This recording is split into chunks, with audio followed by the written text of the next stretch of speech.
Bonsoir à tous et bienvenue à Perspective.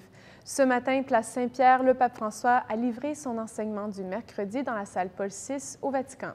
Des milliers de pèlerins étaient rassemblés pour l'audience générale et le pape a continué sa série de catéchèses sur l'Eucharistie, en s'arrêtant cette fois-ci sur l'Évangile qui est, dit-il, parole vivante. Le Saint-Père a de plus noté la place de l'homélie et l'attention que doit y mettre le prêtre ou l'évêque qui prêche. Voici le résumé en français de sa catéchèse.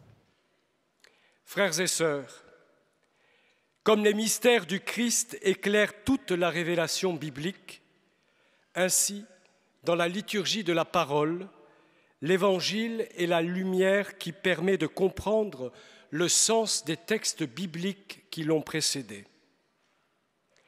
Pour cette raison, la lecture de l'Évangile est faite par un ministre ordonné et elle est accompagnée de plusieurs signes qui manifestent la reconnaissance par l'Assemblée de la présence du Christ. L'Évangile est proclamé pour prendre conscience de ce que Jésus a dit et fait une fois et de ce qu'il continue de nous dire et d'accomplir pour nous. Pour transmettre son message, le Christ se sert aussi de la parole du prêtre dans l'homélie, qui est une reprise du dialogue déjà engagé entre le Seigneur et son peuple, afin que la parole du Seigneur puisse prendre chair en nous et se traduire en action. C'est le service que celui qui fait l'homélie doit offrir à tous ceux qui participent à la messe. Mais les fidèles qui écoutent doivent aussi adopter les justes dispositions intérieures et manifester de façon appropriée les attentes de la communauté pour aider le prêtre à bien accomplir son ministère. À la fin de sa catéchèse, le pape a salué les athlètes des Jeux olympiques qui débutent aujourd'hui en Corée du Sud. Il les assure de sa prière et renouvelle l'engagement du Saint-Siège à soutenir toute initiative utile en faveur de la paix et de la rencontre des peuples. 92 pays participent aux Jeux cette année et le pape de conclure que ces Jeux soient une grande célébration de l'amitié et du sport.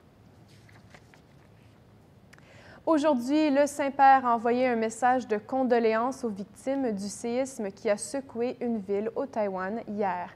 Par l'intermédiaire de son secrétaire, le cardinal Pietro Parolin, le pape François leur a exprimé sa solidarité et ses prières. Le tremblement de terre de magnitude 6,4 a frappé une destination populaire pour les touristes. Un édifice résidentiel où se trouvaient aussi des commerces et un hôtel s'est écroulé. 7 personnes ont perdu la vie, 67 n'ont toujours pas été retrouvées et 260 ont été blessés. Le pape Paul VI pourrait bientôt être canonisé. On doit encore attendre l'approbation du pape François. Les cardinaux ont voté en faveur d'une éventuelle canonisation hier. Un miracle qui lui est attribué a été reconnu en décembre dernier. Mais le Saint-Père peut prendre le temps dont il a besoin avant de faire connaître sa décision au Sacré Collège. Et s'il approuve le décret, le bienheureux pape Paul VI pourrait être canonisé au cours du 50e anniversaire de son encyclique Humanae Vitae, publiée le 25 juillet 1968.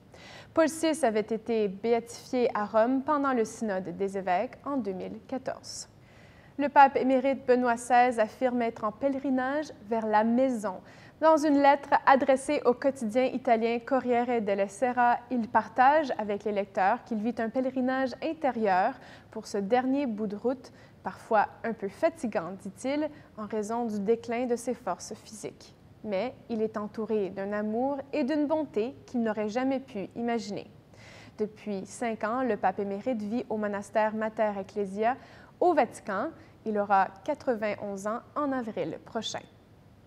Et voilà, c'est tout pour aujourd'hui. Merci d'être avec nous et à la prochaine.